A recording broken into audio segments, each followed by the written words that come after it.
Alors, on va passer à le point sur la modernisation de l'arrangement OCDE que Antoine va nous faire. Donc, Antoine, je te passe la parole. Oui, merci, merci Myriam. Donc effectivement, la modernisation de l'arrangement, ce sont des négociations qui ont duré 5 ans en tout, qui n'ont pas été toujours faciles, mais on est content d'avoir abouti. Et ça a déjà été dit, mais on a beaucoup poussé. Quand je dis on, c'est la France, aussi bien DG Trésor que BPI France, pour arriver à cette réforme. Alors, pourquoi moderniser? Deux principaux objectifs. Le premier, c'est de s'adapter à l'évolution du marché et une concurrence toujours plus importante, une concurrence qui n'est pas forcément régulée par cet arrangement. Je pense notamment aux nouveaux produits déliés, type GPS, qui n'est pas régulé par cet arrangement. Alors côté européen, il est régulé par les règles sur les aides d'État, mais les pays hors européens ne sont pas du tout régulés. Et il y a également de nouveaux acteurs, je pense notamment à la Chine, qui promeut, qui accorde beaucoup de soutien public aux exportations. Donc l'idée, c'est d'avoir un arrangement plus flexible et mieux adapté à cette nouvelle réalité. Et le deuxième objectif qui s'est greffé, lié à l'urgence climatique, c'est donc la politique climatique et l'idée d'avoir des incitations financières, d'avoir plus d'incitations financières d'une part, et d'avoir des incitations financières qui soient accordées à un plus large éventail de projets qui sont essentiels à l'atténuation du changement climatique, en accord avec nos objectifs que nous avons signés à l'accord de Paris. Concernant le champ d'application de la réforme, donc, il s'applique à tous les secteurs sauf le secteur aérien et le secteur naval, qui font l'objet d'annexes sectorielles qui sont autonomes. Mais tous les autres secteurs sont donc concernés. Et dernier point, donc sur les grandes lignes que je vous ai mises là, que je vais détailler par la suite, on peut notamment noter l'allongement des durées de crédit, des profils de remboursement plus flexibles pour mieux sculpter les opérations complexes, un ajustement des primes, notamment pour les plus longues durées. Tout ça accompagné de mesures de transparence qui est essentielle pour s'assurer que tout le monde respecte cet arrangement, qui sont des lignes directrices. Et enfin, sur donc, ce qu'on appelle le CCSU, qui est l'accord sectoriel sur le changement climatique. Donc là, on a un élargissement du champ d'application au-delà des énergies renouvelables et du secteur de l'eau. Alors, concernant l'allongement des durées de crédit, alors on a désormais un système à 3 niveaux. Pour les centrales à énergie fossile, on maintient à 12 ans. Donc l'idée, c'est de maintenir les statu quo parce qu'on ne voulait pas accorder plus de flexibilité sur ce secteur que nous restreignons par ailleurs. Et l'idée, c'est d'avoir de nouvelles négociations dans le futur pour aller dans le sens plutôt d'une restriction de ce secteur-là. Ensuite, donc on passe à 15 ans pour l'arrangement général. Donc ce sera 15 ans, peu importe la catégorie de pays. On ne distingue plus pays de catégorie 1, pays de catégorie 2. Pour cette règle-là de l'allongement des durées de crédit, pardon, on conserve par contre la distinction pour les règles de part locale, ça ne change pas. Et donc, ça s'applique aussi au secteur ferroviaire et à l'annexe financement de projet. Donc là aussi, il n'y aura plus besoin il n'y a plus les clauses de syndication pour ces deux accords sectoriels qui vont donc disparaître avec ce nouvel arrangement.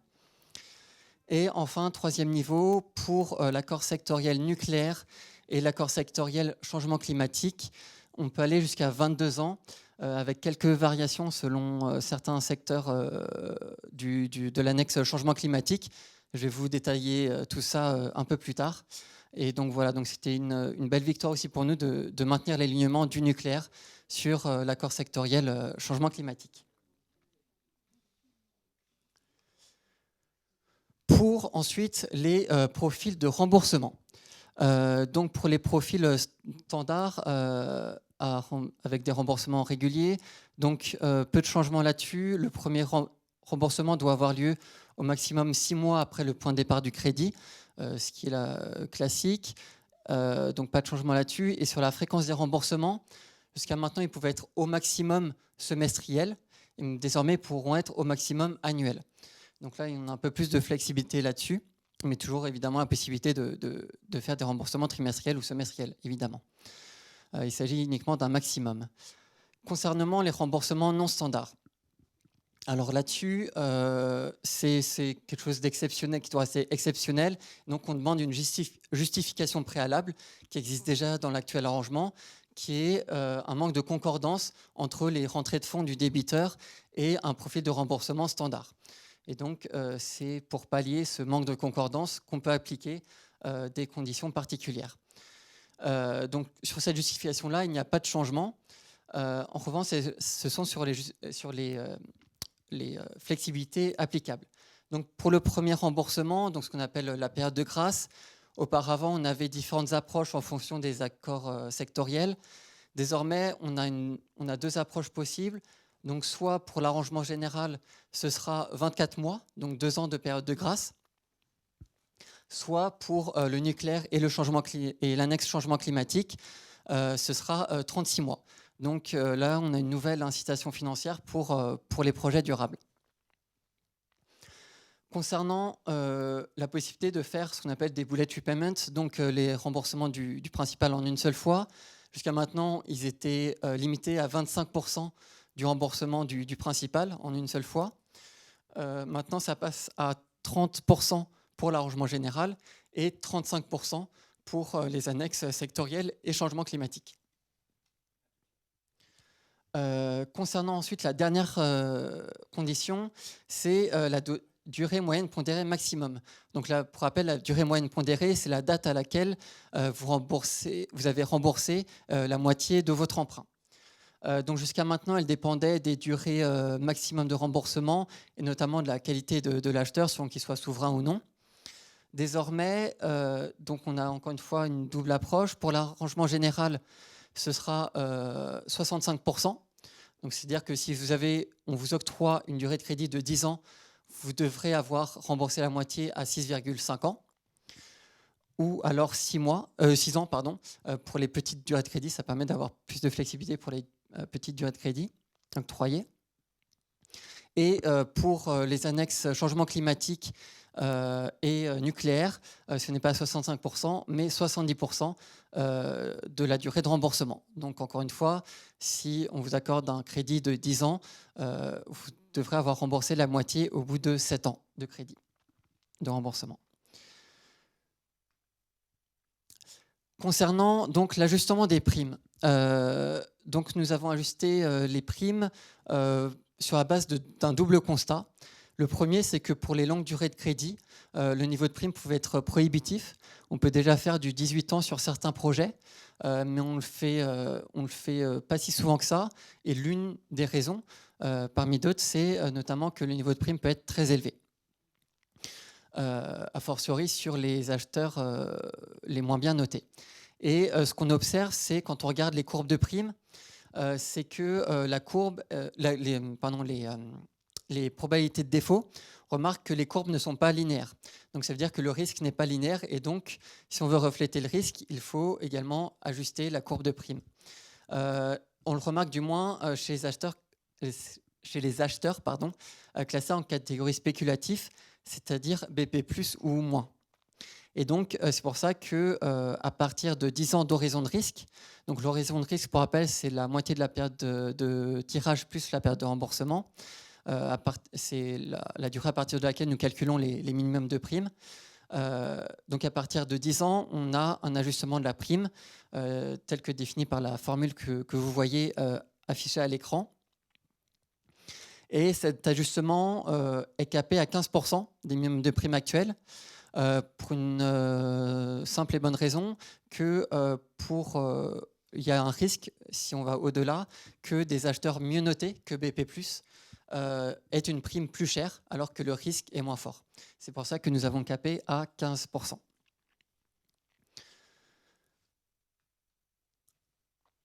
Donc, concernant l'annexe changement climatique, alors pour les secteurs existants, nous avons allongé les durées de crédit de 18 à 22 ans pour les énergies renouvelables. En revanche, pour les autres secteurs déjà éligibles, il n'y a pas de changement, ce sont des projets qui sont liés aux énergies fossiles. Et donc, on ne voulait pas accorder plus de flexibilité là sur ces projets. Concernant l'élargissement du champ de l'annexe changement climatique. Alors, je ne vous l'ai pas mis là, mais pour chaque catégorie de projet, il y a des critères qui sont assez précis dans l'objectif d'éviter le greenwashing. Et côté européen, nous, on a voulu baser les discussions sur les critères qui existent dans la taxonomie européenne. Et donc, c'est sur cette base-là que nous avons négocié et que nous avons parfois dû ajuster pour parvenir à un accord et un compromis avec nos partenaires à l'OCDE. Donc, comme vous voyez, il y a différents secteurs, des secteurs d'avenir et essentiels, évidemment, à la transition écologique et énergétique.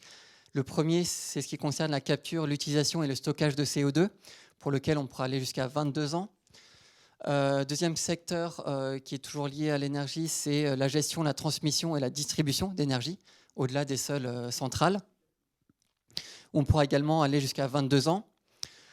Concernant l'hydrogène et l'ammoniac dit propre, donc là encore une fois, on a fixé des critères que vous retrouverez par ailleurs dans l'arrangement qui est déjà disponible, j'y reviendrai à la fin. Donc on a 18 ou 22 ans selon les émissions d'équivalent CO2. Et ça inclut donc à la fois la production et la gestion, la transmission et la distribution d'hydrogène, ainsi que la production d'ammoniac. Concernant l'industrie à faible émission, le low emission manufacturing, comme on dit en anglais, là, on n'a pas réussi à se mettre d'accord sur des critères, voilà, comme à l'image de ce qu'il y a sur les minerais et minéraux d'énergie propre. Et donc, ces opérations-là seront éligibles sur attitude commune. Donc, petit rappel sur ce qu'est une attitude commune, c'est une règle, une clause qui existe dans l'arrangement qui permet d'y déroger sur approbation préalable de l'ensemble des participants. Et donc, pour ces deux secteurs-là, l'idée est de pouvoir appliquer 22 ans de durée de crédit sur approbation préalable. Et côté français et européen, notre idée est d'accepter à partir du moment où le projet est éligible à la taxonomie européenne. Ensuite, on a un secteur qui est lui aussi très important, c'est le secteur des transports. Donc pour le transport à zéro émission et les infrastructures qui leur sont liées, on a 22 ans, sauf pour les navires, on maintient à 18 ans. Et ensuite, pour les projets ferroviaires donc à faible émission, on a 20 ans. Donc ça concerne notamment les trains bimode. Et enfin, ce qui concerne les transports résistants à faible émission, donc ce qu'on appelle les véhicules hybrides essentiels à l'industrie, nous avons, selon les critères, 18 ou 20 ans. Et donc, pour le dernier point, je vous l'ai déjà dit, donc éligible sur attitude commune. Voilà donc pour ce qui est de la modernisation de l'arrangement. Je vous ai mis une slide aussi sur la réforme du TSR, qui est une réforme qui a déjà été axée il y a 2 ans. Mais qui va rentrer en vigueur donc au 15 juillet, en même temps que le reste des réformes. Pour rappel, le TSR, c'est le taux d'intérêt commercial de référence, qui est le taux minimum applicable au prêt direct du Trésor et à la stabilisation de taux. Ce TSR est composé de 2 éléments, d'un taux de base et d'une marge, qui sont définis comme suit. Désolé d'ailleurs si c'est un peu petit. En bref, donc pour le calcul du taux de base, on prend donc le rendement des obligations du secteur public.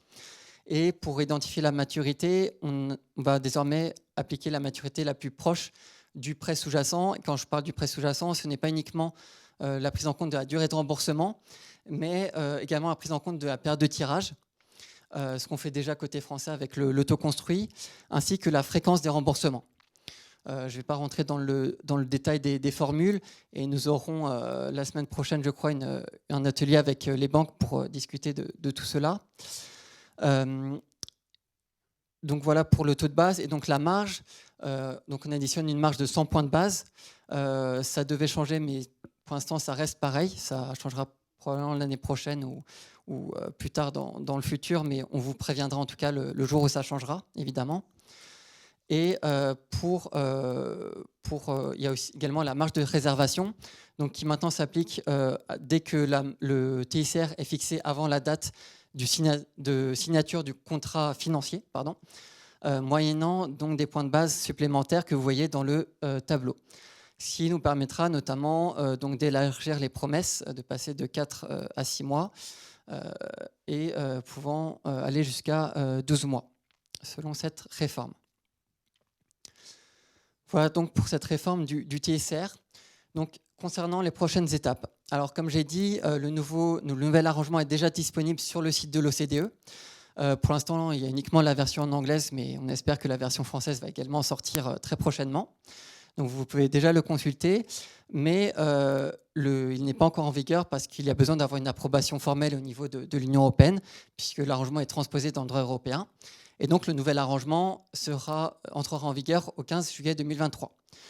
Vous pouvez déjà nous faire des demandes aux nouvelles conditions, dont la prise de décision sera évidemment prise après le 15 juillet.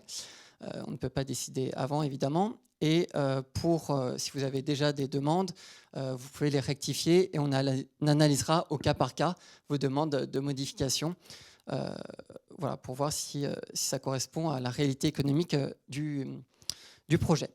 Concernant les nouveaux taux, donc le TICR et les primes, donc, ces nouveaux taux-là seront applicables à partir du 15 juillet. Voilà donc pour cette modernisation de l'arrangement.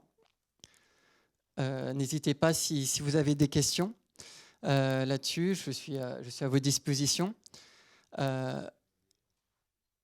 Oui, Henri.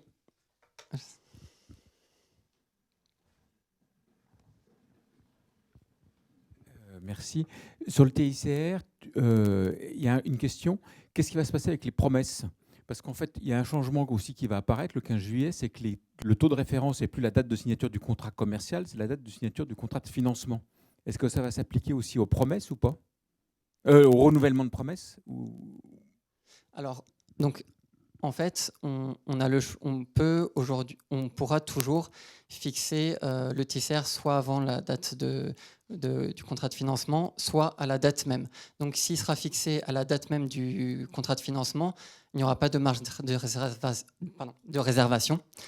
Par contre, s'il est fixé avant, il faudra appliquer une marge de réservation qui sera automatique avant un point de base. La marge de réservation, c'est en fait la date de référence pour le TICR aujourd'hui, c'est la date de signature du contrat commercial dans les promesses de garantie. Et dans le nouveau système, on va passer la date de référence à la date de signature de financement. Et donc, du coup, quel est le régime qui s'applique au dossier pour lequel on va renouveler des promesses dans les mois à venir ? Alors, en fait, c'est la date de référence, mais on peut toujours le loquer avant. Et donc, ça veut dire que le nouveau taux... En fait, je ne suis pas sûre que ce soit encore tranché, ça. Voilà. Donc, Cécile, oui. Effectivement, là, on va appliquer le nouveau TICR, mais on ne s'est pas encore calé sur les modalités d'application. Donc, ça va se faire, je ne sais pas, d'ici la fin de l'été ou en septembre, je pense. C'est un chantier qui est mené effectivement en lien avec la DG Trésor. Il y a des enjeux qui sont importants et donc on est conscient qu'effectivement c'est une entrée en vigueur le 15 juillet et qu'un certain nombre d'exportateurs ou de banques attendent de savoir ce qui va devenir de leurs promesses. On en rediscutera donc dès la semaine prochaine dans un atelier dédié avec les banques.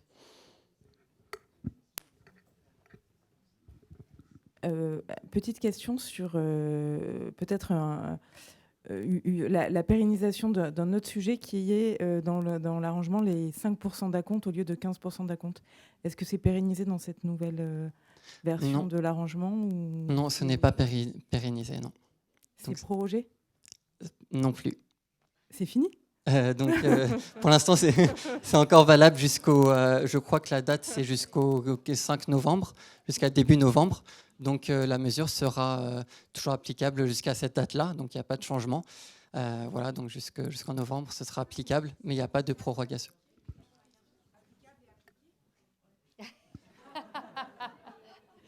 Elle est applicable. Après, la mise en application dépend des décisions qui sont prises.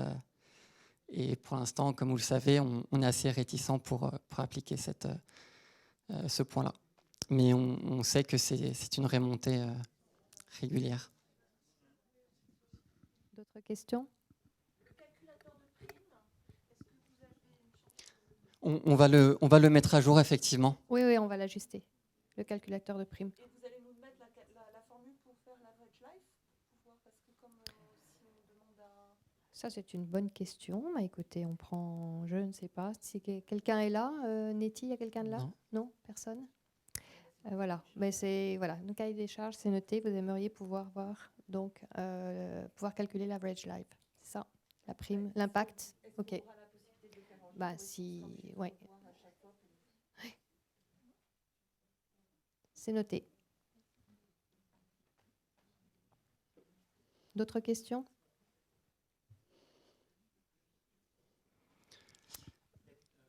Oui. Peut-être 2 mots pour répondre sur le 95%. Honnêtement, c'est un sujet sur lequel on est régulièrement interpellé. Il faut nous prévenir quand vous avez l'impression que vous perdez le contrat face à une concurrence qui est à 95%. Là, on est prêt à monter au cas par cas. On l'a fait, on a donné des accords de principe sur des 95% qui ne se sont pas closés ou pour des géographies sur lesquelles on pensait qu'il y avait un vrai problème de financement et que c'était indispensable pour que le projet se fasse. Jusqu'à présent, je n'ai pas eu connaissance d'un dossier qu'on ait perdu parce qu'on était à 85 et pas à 95. Et si c'est le cas, il faut vraiment nous alerter. Mais on a aussi une logique de pilotage de notre exposition. Je pense que Baptiste est revenu très longuement sur la consolidation des risques. Donc on pense que si on peut gagner les projets à 85, ça laisse de la place aux autres. Et comme on sait qu'on travaille tous ensemble, on a une approche un peu collectiviste de cette saturation de nos expositions. Voilà. D'une façon générale, on est très très preneur de tout ce que vous pouvez avoir en termes de concurrence, tout ce que vous pouvez nous apporter comme confirmation, le plus précis possible évidemment, et on sait bien que c'est difficile. C'est très important pour nous parce que finalement, il y a les lignes directrices et puis il y a effectivement, comme le disait Paul, le passage en commission des garanties. Ce sont des choses qui sont vraiment prises en compte. Mais pour ça, il nous faut des choses les plus précises possibles. Voilà. Je crois qu'on aura des éléments après la pause, justement, avec les remontées clients sur ce sujet-là. D'accord. Ben voilà, ça fait l'enchaînement. Écoutez, pause café.